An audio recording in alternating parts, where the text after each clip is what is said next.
Hi, this is Misty Johnson with the Zanesville Museum of Art, and this week's material exploration is tissue paper decoupage. And so you can do it on a variety of surfaces, but today we're going to be using glass jars. Now you can go out and buy mason jars, or you can just reuse some of the jars you already have in your house. Like, I'm pretty sure this used to be spaghetti sauce. So a lot of different things come in glass, so you probably have something around the house that you can use. You just have to get the label off, and sometimes if you soak it in warm water, that helps to get those labels off cleanly.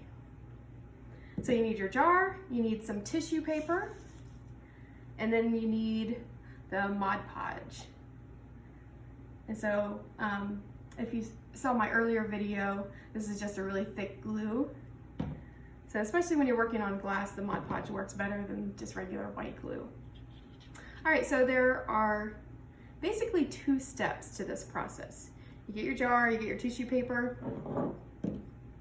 and the first step is getting some glue and actually just putting some glue on your jar. And you want to work in small sections so it doesn't dry. Like if I did the whole jar, then sections would be dry before I had a chance to get my tissue paper on there. And then you choose your colors of tissue paper, and they don't have to be little squares like these. They can be, you can tear them, you can cut out specific shapes like circles, triangles. You can create images if you want. Maybe you want to make a landscape on your jar. You know, it's really up to you. So for this simple demonstration, I'm going to show you how you gently press your paper onto the jar where the glue is.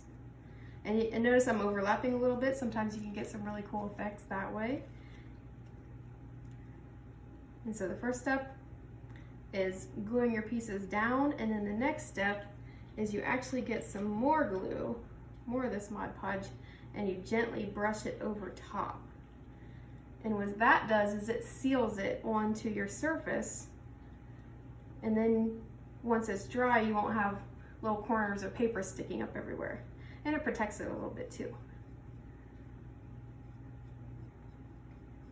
And what's cool about this is where the pieces overlap, you can actually see the colors change a little bit. And once this is all dry, it'll be clear, so you'll be able to see that a lot better. So anyone who knows me knows that I love Christmas. And so here's one that I made around Christmas time with some nice Christmas colors. And you can see that once it's dry, it just has a nice shiny surface, and those bright colors of the paper come out really well. And it's really durable. Like, there's no loose edges, and I know that this paper is going to stick on here with that, using the glue not only to glue the pieces on here, but then over top as like a varnish or to protect it. And so then you just keep doing that until your whole thing is covered. And you can use these for all kinds of things. This actually holds the scissors in the classroom at the art museum, so this is a scissor holder. But the original project, we made these where we got the little LED candles, little tea lights, and put them in there, and they make really nice luminaries too. So the sky's the limit on what you want to do with these when you're done.